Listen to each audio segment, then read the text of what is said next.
আলাইকুম, আমি মোহাম্মদ রেজাল হলাদার আপনাদের সাথে আছি। সুপ্রিয় দর্শক, নবম পে স্কেল প্রতিবেদন জমা সম্পর্কে যা বলছেন সরকার, আসুন তিনি সরকার কী বলছে এ সম্পর্কে আলোচনা করি।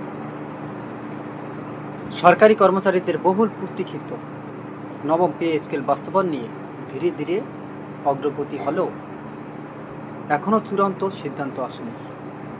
সরকার বলছে প্রস্তাবটি বর্তমান পর্যালোচনার পর্যায়ে রয়েছে এবং প্রয়োজনীয় যাচাই বাছাই শেষে পরবর্তী পদক্ষেপ নেওয়া হবে।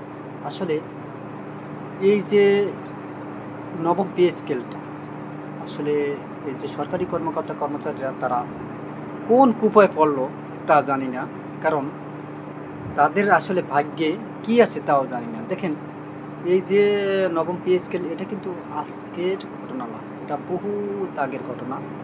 যাই হোক, অন্তর্বর্তী সরকার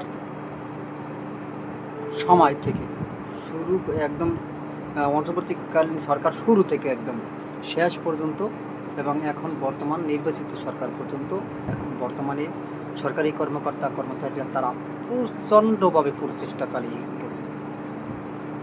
তাদের দাবি ছিল একটাই, যাতে তাদের এই পে স্কেলটা খুব দ্রুত গেজেটটা প্রকাশ করা হয়। আসলে এখন পর্যন্ত সরকার কিন্তু এটা নিয়ে কোনো সিদ্ধান্তই করতে পারেনি।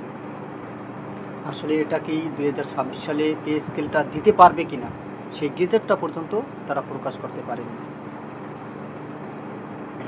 কেউ বলা বলি করছেন যে এটা মনে হয় 2026 সালে হচ্ছে না, 27 সাল ছাড়া। কেউ বলছেন এটা কবে হবে, এখন পর্যন্ত কেউ ঠিকমতো সিদ্ধান্ত দিতে পারেনি। যাই হোক, তবে আপনারা জানেন যে নির্বাচনের সময় তারেক রহমান তিনি কিন্তু একটা কথা বলেছিলেন যে সরকারি পে স্কেলটা তিনি যদি নির্বাচিত হন তাহলে তিনি দিয়ে দেবেন। দেখেন, তিনি কিন্তু নির্বাচিত হয়েছেন, কিন্তু তার প্রতিশ্রুতি তিনি কিন্তু রাখতে পারেননি। তিনি এখন আছেন সবচেয়ে যে এটা বড় প্রতিশ্রুতি, ওই কী যেন কার্ড, ফ্যামিলি কার্ড এবং কৃষক কার্ড নিয়ে। দেখেন, তিনি বর্তমানে এখন প্রধানমন্ত্রী, তিনি ফ্যামিলি কার্ড ও কৃষক কার্ড নিয়ে একটা বক্তব্য দিয়েছেন। তিনি বলেছেন যে এই কার্ডটা দিয়ে নাকি দোকানে মানে প্রচুর বেচাকেনা হবে এবং একটা হাস্যকর কথা বলেছেন, মানে যুক্তি দিয়েছেন, এবং দোকানদার মালের ভিড়ে মাল দিতে পারবে না, তখন সেই দোকানে আরও 2-1 জন কর্মচারী রাখবে, এতে কর্মসংস্থান নাকি বাড়বে। আসলে এটা কি সত্যি? দেখেন, মানুষ কি এতই পাগল?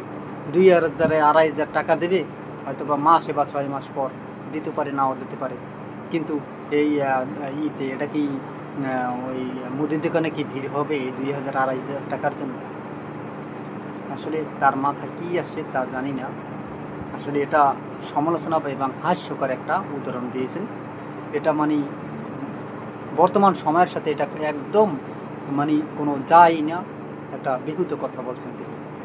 যাই হোক, এই যে প্রধানমন্ত্রীর অর্থ ও পরিকল্পনা উপদেষ্টা রাশেদ আল মাহমুদ তিতুমির জানিয়েছেন, পে স্কেল সংক্রান্ত প্রতিবেদন জমা দেওয়ার পর একটি সচিব কমিটি গঠন করা হয়েছে।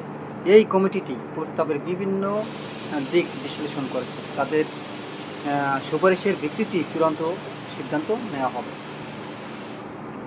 সরকারি সূত্রে জানা গেছে, নতুন পে স্কেল বাস্তবায়নের জন্য ধাপে ধাপে পরিকল্পনা করা হয়েছে। প্রাথমিকভাবে 2026 সালের জানুয়ারি থেকে আংশিক বাস্তবায়নের কথা ভাবা হলেও এখনও তা পর্যালোচনার মধ্যে রয়েছে। পূর্ণাঙ্গ বাস্তবায়নের লক্ষ্যে ধরা হয়েছে 2026-27 অর্থবর্ষের প্রথম দিন, অর্থাৎ 1 জুলাই 2026। কিছু ক্ষেত্রে জুন মাস থেকেই ধাপে ধাপে কার্যক্রম শুরুর সম্ভাবনার কথাও শোনা যাচ্ছে। এদিকে নতুন পে স্কেল বাস্তবায়নের বড় অঙ্কের অর্থের প্রয়োজন হবে। আসন্ন বাজেটে এ খাতে অতিরিক্ত 22-25 হাজার কোটি টাকা বা তারও বেশি বরাদ্দ রাখার পরিস্থিতি চলছে বলে সংশ্লিষ্টরা জানিয়েছেন। অন্যদিকে সরকারি কর্মচারীদের বিভিন্ন সংগঠন দ্রুত পে স্কেল বাস্তবায়নের দাবিতে আন্দোলন চালিয়ে যাচ্ছে। তারা কলম বিরতি, বিক্ষোভ ও স্মারকলিপির মতো কর্মসূচি পালন করেছে এবং দ্রুত দৃশ্যমান অগ্রগতি না হলে আরও কঠোর কর্মসূচির হুঁশিয়ারি দিয়েছে। বিশ্লেষকদের মতে নতুন পে স্কেল বাস্তবায়ন হলেও প্রায় 15 থেকে 20 লাখ সরকারি কর্মচারী ও তাদের পারিবারিক জীবনযাত্রার ইতিবাচক প্রভাব পড়বে। তবে অর্থনীতিবিদরা সতর্ক করে বলেছেন, অতিরিক্ত ব্যয়ের কারণে বাজেট ঘাটতি ও মূল্যস্ফীতির ওপর চাপ বাড়তে পারে, যা সামগ্রিক অর্থনীতিতে প্রভাব ফেলতে পারে। উল্লেখ্য, সুপ্রিম কোর্টও সম্প্রতি নতুন পে স্কেল অধীনে সময়কালীন উচ্চ গ্রেড সুবিধা নিয়ে ইতিবাচক রায় দিয়েছে, যা বাস্তবায়নের পথে একটি গুরুত্বপূর্ণ দিক হিসেবে বিবেচিত হয়েছে। আসলে এটা নিয়ে কিন্তু একদম মানে সুপ্রিম কোর্ট পর্যন্ত গেছে এবং আপনারা জানেন যে অর্থ উপদেষ্টা বর্তমান ওই যে মাহমুদ তিতুমির তিনি আসলে বলে দিয়েছেন এটা কবে মানে হবে এবং কবে গেজেটটা প্রকাশ করা হবে। তবে আমার মনে হয় খুব শীঘ্রই এটা নিয়ে আসলে সরকার কাজ করবে এবং পে স্কেলটা দেবে। তবে আমরা চাই যাতে দ্রুত এই পে স্কেলটা, নবম পে স্কেলটা দিয়ে দেয় সরকারি কর্মকর্তা কর্মচারীর।